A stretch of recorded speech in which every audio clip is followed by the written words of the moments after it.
How's it going, everybody? Welcome to General Hospital Envy, my GH after show. Sorry that I'm so late. It's been a day, but I am here, so let's kick it. We'll kick things off with Anna and Valentine. They are in Greece because I got a call from the bureau saying that the real Chloe Jennings is in the hospital over there. They're thinking she's there because of Peter, and obviously they're right, but Anna also brings up the point that they are actually very close to Cassadine Island right now. Valentine feels kind of weird about it because it reminds him that he's not in fact a Cassadine, which makes me wonder if they're going to undo that and make him a Cassadine. Just as a little bit of a refresher, Valentine found out that Mikos Cassadine was not his father, but Helena was his mother.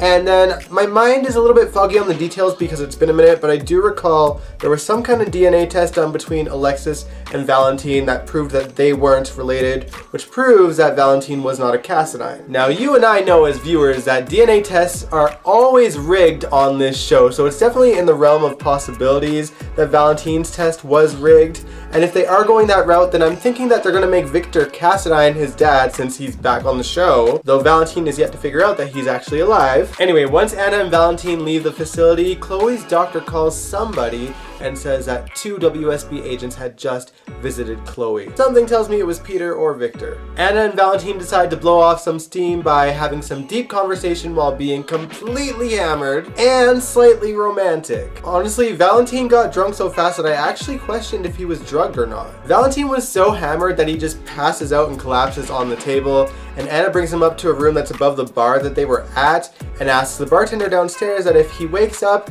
to let him know that she is back at the US consul. After Anna leaves, they show a shot of that man's arm, and he has the Cassadine crest, the same Cassadine crest that Nicholas has and that Valentine has, which means he's either a Cassadine or he's working for the Cassadines. I don't exactly know how the crest works. Let's talk about Victor for a sec. So the last that we left off, Liesel pulled a knife on him, but before she could talk him to death, Peter comes out of nowhere and puts a gun on Liesel, and I was so confused because I'm pretty sure that room had one door and it was behind Victor. So I don't know how the hell he got there. Dude is clearly some kind of a magician. Obviously, Peter wants to kill Liesel, but Victor steps in front of him because, you know, he has feelings for her. My favorite part is that Liesel was like, let me kill him, and Victor actually considers it.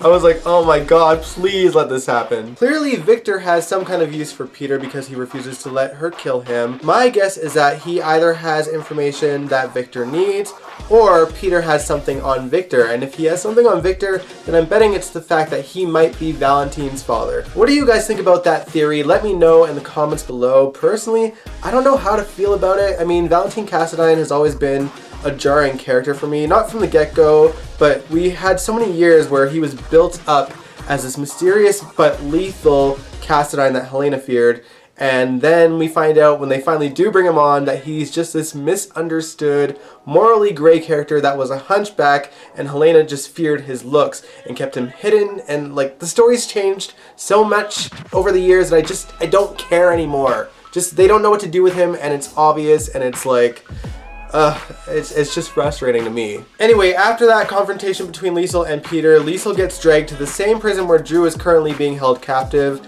I guess he couldn't persuade that guard to let him go. Obviously, Liesel was surprised to see Drew, and Drew was surprised that Liesel was being held captive and not pulling the strings here. But obviously, Liesel was very happy to tell him who was responsible for him being held captive, that it was Peter August, and of course, Drew is pissed. Peter better watch out. Or not, I mean, we've wanted him dead for years, so if he doesn't look out, then, you know, celebration for us. Now, as for Maxie, she and Brooklyn are a little bit on edge knowing that Peter could come back to town at any moment, but they do have police protection on them. However, that is not the only drama that Maxie currently has this week. Jocelyn ran into Maxie and Brooke at Charlie's pub, and she talks about how Sunny's alive again, and it's obvious to Jocelyn that there is something that Maxie is not saying, and Maxie says that there is something that Carly needs to know, so she goes over to Carly's house and spills the beans on Nina, except for the romance part, but that she knew that Sunny was alive for all this time. I just want to point out that the show keeps on saying that she is known for 9 months, but really it was like 6. Like,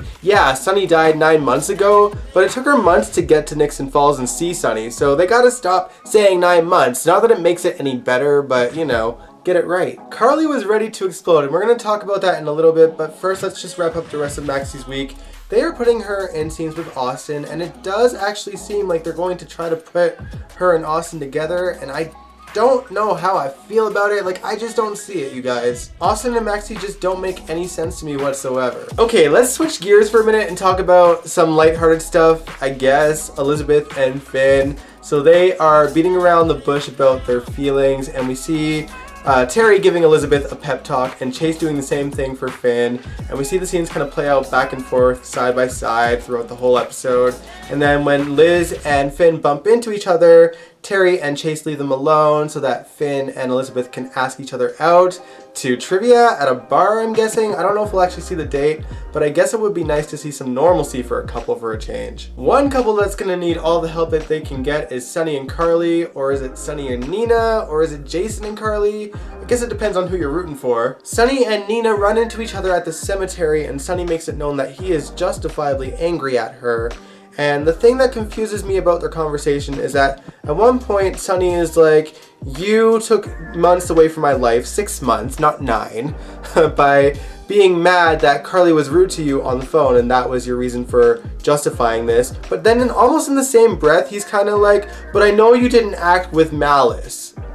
What? Which is it then? Sunny Corinthos, walking contradiction. Now, as for Carly, she is on the war path ever since Maxie told her the truth, and she tracks down Nina at the Quartermain Mansion because she knew that she'd be spending time with Wiley, who, by the way, is played by a new actor, a little bit of an older kid, not by much, but you know, a little bit older. Now, here's the thing, I am not Team Nina on this or anything, but whenever Carly gets into these, like, screaming fits, I always just find myself not wanting to root for her. You know what I mean? See, Carly has this thing where she likes to yell at people for things that have hurt her when she's done such far worse things to other people that it's hard to want to like cheer her on, you know? I mean, that's how I feel anyway. Thankfully, Jocelyn called Jason to let him know that Carly was on the warpath. He was just having a conversation with Sunny at his gravesite to get rid of the tomb, and also getting mad at Sunny for not being more angry at Nina. And obviously wondering why Sunny's not that mad at Nina. Anyway, thankfully Jason got to the Quartermain Mansion just before Carly ripped Nina to shreds physically. Nina stormed out of there and Jason tried to calm Carly down. I mean, he was like, please don't follow Nina.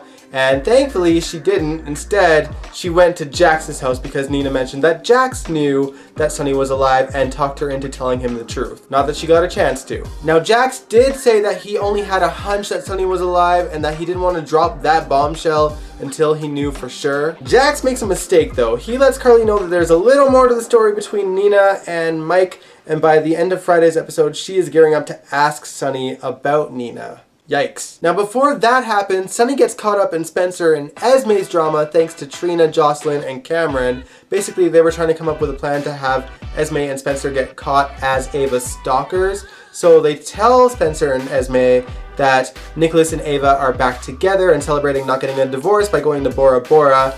Esme goes into overtime and tries to track Sunny down. Jocelyn trails her, and Esme tells Sunny that Nicholas and Ava are going to Bora Bora together and taking Avery with them, which obviously would make Sunny pissed off. Jocelyn did take pictures of their conversation, but obviously Sunny made his way to Windermere to confront Nicholas, and things weren't going pretty. So when Trina and Cameron see that Sunny is going to kick the crap out of Nicholas, they tell him that it was one big lie and confess that they told Spencer and Esme this lie to catch them as Ava's stalkers. And Nicholas is like, we've been through this, he's not the stalker. And Spencer actually confesses to the truth and spills the beans on all of it. Even throws Esme under the bus and says that she torched Ava's car. Unfortunately for Esme, she's a little bit too busy visiting Ryan Chamberlain in prison. I really want to know what her connection to that man is. I hope it's something beyond she just loves him as a killer. Even though Ryan is locked in, he really does look genuinely terrified of her regardless. Hats off to John Lindstrom for being able to show off so much by doing so little. What a genius. By the way, I should mention that on one day we had a temporary recast for Nicholas, but no one knows why. Like, he's already back, so it doesn't really matter, I guess, but it was kind of weird. Oh well. Yeah, those were all the highlights. The only other things that are worth mentioning is that Sean and Alexis kind of touched base on the investigation about Naomi Dreyfus's Curtis's death and how it connected to Curtis's investigation with Sam. Also worth noting is the conversation that happened between Jason and Ned. I thought it was really well done, and it shows that the Quartermaines really do care about Jason, and that, like it or not, Jason will always be one of them. I just loved their sort of acknowledgement of, you know, parental worries, and that obviously Monica's gonna worry if he's back as Sonny's henchman again, and how, you know, things are different and weird with Carly, even though they just got married, and now it's all going to hell in a handbasket. Really great conversation. And then also, Ned mentions to Brooklyn that Austin says that there's a chance that Leo might be on the autistic spectrum, and that Ned believes it. And of course, Brooklyn is so stubborn that she just thinks that Austin is lying about it, even though it makes no sense that he'd be kind of making that up. It's so weird to me that Ned is the only person that really cares to look into this, and like Olivia is like, no, and Brooklyn is like, no, they just think Austin's a big bad guy. Like, he's not a great guy, but he's still a doctor. How do you guys feel? Do you think that Brooklyn and Olivia are justified in their suspicion with Austin, even as a doctor? Let me know in the comments below. Anyway, that wraps the show up this week. Don't forget that this Wednesday, GHMV Reacts comes back. We're gonna be looking at some creepy General Hospital footage all month. It's going to be an exciting Halloween month. I hope you guys enjoy it. And if you liked this particular video, give it a big old thumbs up, subscribe if you want to, and I will catch you guys this Wednesday. Peace out.